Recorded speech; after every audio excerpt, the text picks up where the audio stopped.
Давай снимем этот дряной мотор. Ну.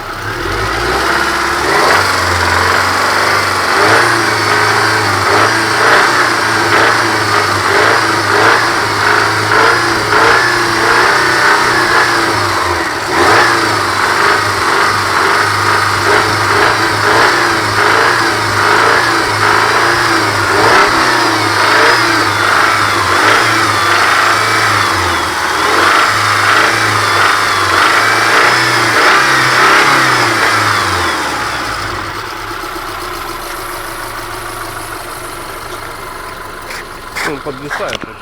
Я помню. Ну, заглушитель.